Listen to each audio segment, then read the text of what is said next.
Lectura del Santo Evangelio según San Marcos. En aquel tiempo llegaron a donde estaba Jesús, su madre y sus parientes. Se quedaron fuera y lo mandaron llamar. En torno a él estaba sentada una multitud cuando le dijeron: «Ahí afuera están tu madre y tus hermanos que te buscan». Él les respondió: «¿Quién es mi madre y quiénes son mis hermanos?». Luego, mirando a los que estaban sentados a su alrededor, dijo: «Estos son mi madre y mis hermanos, porque el que cumple la voluntad de Dios, ese es mi hermano, mi hermana y mi madre». Palabra del Señor. Mi madre y mis hermanos son los que cumplen la voluntad de Dios. La llegada inesperada de la madre y de los familiares más próximos, mientras Jesús se está dirigiendo a la multitud, le permite hablar en forma abierta, aunque no inmediatamente inteligible, de otro parentesco real que de ahora en adelante él tendrá en gran aprecio. Haciendo fielmente la voluntad de Dios, cualquiera de sus discípulos puede llegar a ser hermano o hermana de Jesús. Los lazos de sangre, incluso los maternos, se ven así superados por los de la dinámica y universal identidad espiritual en Cristo. Pero antes de continuar con la reflexión de la palabra, quisiera decir algo sobre el santo que hoy celebramos, porque es muy significativo para la vida de la Iglesia, particularmente para el estudio de la teología y en la formación de los seminarios. Hoy celebramos a Santo Tomás de Aquino. Es uno de los santos más relevantes en la historia de la Iglesia. Es referencia, lo que fue de manera especial en el Concilio de Trento, para ahondar en la palabra revelada. Pero para ese tiempo ya no estaba él. Pero no solo eso, más allá del gran intelectual que ofreció el compendio más utilizado de teología, tuvo su dimensión mística que le llevó a experimentar el misterio de Dios no solo con la mente, sino con el corazón. Hablar de Santo Tomás de Aquino es no solamente hablar del gran maestro, del gran teólogo, sino también el gran pensador, el gran hombre de oración, el gran hombre de pensamiento y reflexión profunda, que con ella ha guiado a la Iglesia y a los procesos de formación tanto en casas formativas religiosas como en los seminarios diocesanos, porque su pensamiento teológico es la teología oficial de la Iglesia Católica. He aquí que vengo para hacer tu voluntad. Escuchamos en la primera lectura, que nos conduce a la verdad del culto y de manera especial a cómo vivir al margen del pecado. El autor de la carta indica que no es factor de perdón la simple acción cultual. Es necesario, imprescindible, una actitud interior que nos lleve, a pesar de nuestros fallos, a desear cumplir la voluntad de Dios. Es advertencia necesaria ante cierta mecanización que podemos hacer de nuestro culto y en concreto de los sacramentos, como si tuvieran eficacia al margen de la actitud interior. Esa actitud interior la manifestamos en el rezo del Padre Nuestro: que se haga la voluntad de Dios. Solo desde buscar y acatar esa voluntad vale nuestro culto y se supera el pecado. Es lo que se repite en el Salmo responsorial: estamos aquí para cumplir la voluntad de Dios. La voluntad de Dios supera toda expectativa humana, todo proyecto y anhelo de cada uno de nosotros, porque está orientada a la felicidad que solamente Dios nos puede dar y que nos puede satisfacer. A primera vista, el texto evangélico puede sonar un tanto decepcionante, como si Jesús no valorara la relación afectiva con su madre y sus allegados. Lo que sentimos, el lugar privilegiado de María en nuestra vida, en nuestra espiritualidad, puede un poco causarnos ruido este texto. Y sin embargo, es el texto que coloca a María en el lugar privilegiado que le pertenece. Sí, no es la maternidad biológica lo que eleva a María. La biología no eleva sin más la categoría de la persona, su santidad. Lo que la eleva es la condición moral, no ser madre, sino actuar como madre. Se puede ser biológicamente madre y olvidarse de los afectos y en general de lo que conlleva de humano la maternidad. Eso a veces sucede, pero esto no le quita a María absolutamente nada de su maternidad, incluso la biológica. María fue madre porque se puso a disposición de Dios, porque escuchó su palabra y ello permitió que en ella Dios realizara su proyecto. Fue madre porque con dificultades, peregrinación en la fe, guardando lo que acontecía en su entorno y en el de su Hijo y meditándolo en su corazón, como reiteradamente nos dice el Evangelio de San Lucas, dedicó su vida a cumplir la voluntad de Dios, como exige Jesús en el texto de este día para ser madre. Ya lo indicó San Agustín, María antes de ser madre biológica lo fue porque se puso a disposición de Dios. He aquí la esclava del Señor, le dijo al ángel que le anuncia su milagrosa maternidad. María es inimitable por su función biológica. Sí, es imitable por su total disposición a lo que Dios pide de ella, ser madre. Y esa actitud de María es lo que ha de impregnar y dar sentido a su presencia en nuestra espiritualidad y en nuestra vida. Nuestra espiritualidad cristiana que reconoce en María no solo a la Madre de Jesús, sino a la Madre de la Iglesia, por lo tanto, a nuestra Madre. En la letanía más tradicional de María se la proclama Arca de la Alianza, es decir, María ha sido quien ha recibido en su seno al mismo Dios.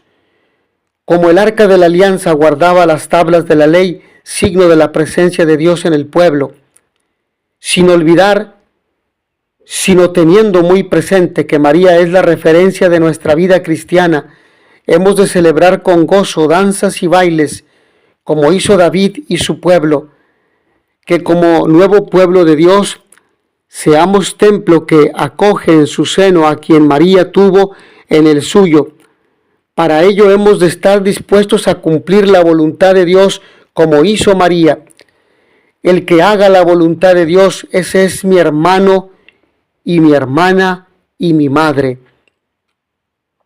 En la línea de lo indicado a propósito de la primera lectura, vemos que María es madre, no solo por dar a luz a Jesús, sino antes y sobre todo porque acogió la palabra y cumplió la voluntad de Dios.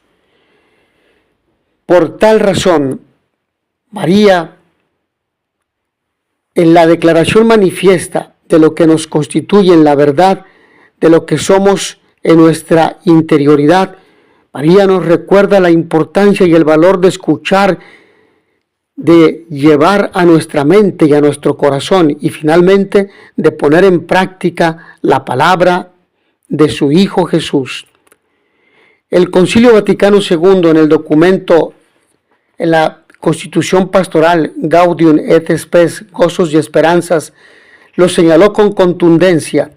No se equivoca el hombre cuando se reconoce superior a las cosas corporales y no se considera solo una partícula de la naturaleza o un elemento anónimo de la sociedad humana, pues en su interioridad el hombre es superior al universo entero. Retorna a esta profunda interioridad cuando vuelve a su corazón, donde Dios, que escucha los corazones, le aguarda y donde él mismo, bajo los ojos de Dios, decide sobre su propio destino. ¿Quién es mi madre? Vaya, si sabía Jesús quién era. Su madre es María, que concibe a Jesús siendo virgen por obra del Espíritu Santo, de lo que nos hablan tanto Mateo como Lucas, ambos en el primer capítulo de sus respectivos evangelios. Una doncella israelita, tan humana como todos los demás humanos, y tan llena de gracia y gracias como ningún otro ser humano lo ha sido jamás, aparte de su propio Hijo. Así es llamada por Dios, sirviéndose del ángel en la anunciación. Alégrate, llena de gracia, el Señor está contigo. Así le dice Isabel, su prima, en la visitación: bendita tú entre las mujeres, y bendito el fruto de tu vientre. ¿De dónde a mí que la madre de mi Señor venga a verme? Así se porta en las bodas de Caná, influyendo ante su hijo para que se haga el milagro, y así en todo lo que conocemos de su vida. Ya nos gustaría que Juan y Lucas nos hubieran contado lo que presumiblemente sabían de sus relaciones e intimidades con su Hijo Jesús, pero solo conocemos algunos detalles, insuficientes para calmar nuestra curiosidad y suficientes y sobrados para saber de ella. La nueva familia de Jesús, las palabras de Jesús, aparentemente duras, no desautorizan a su madre ni a sus parientes. Jesús, como en otras ocasiones, aprovecha la ocasión para acotar el terreno de la nueva comunidad, de la nueva familia que ha venido a instaurar el reino de Dios, y señalando al mismo tiempo lazos nuevos y nuevas afinidades y valores para esta nueva familia en lugar de los viejos de la sangre y la raza. El que cumple la voluntad de Dios, ese es mi hermano y mi hermana y mi madre. Fe y vida acompasada con esa fe. Y Jesús, al decir esas palabras, señala a sus seguidores, a los que se fían de Él, a los que confían en Él, y por eso le siguen. Entre ellos la prima y la primera, María. Dichosa tú porque has creído.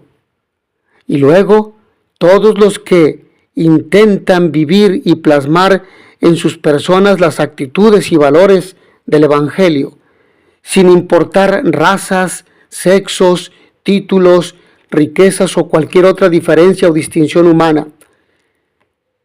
¿Quién es mi padre? En la nueva familia y en la antigua siempre hay un padre o padre. El padre de la nueva familia de Jesús es su padre, con el que Jesús tuvo y tiene unas relaciones únicas, sumamente entrañables. A su padre lo llama Abba, término arameo conservado en la versión griega del Nuevo Testamento, que significa padre, indicando una relación cariñosa y confiada entre padre e hijo. Desde entonces, este es también nuestro Padre, de forma distinta, pero también Padre nuestro. Miren qué amor tan grande nos ha tenido el Padre para llamarnos hijos de Dios, pues lo somos. Filiación que nos tendría que llevar a agradecérselo de forma similar a como lo hace Jesús. Te doy gracias, Padre, Señor del cielo y de la tierra, porque has escondido estas cosas a los sabios y entendidos, y se las has revelado a la gente sencilla. Sí, Padre, así te ha parecido mejor.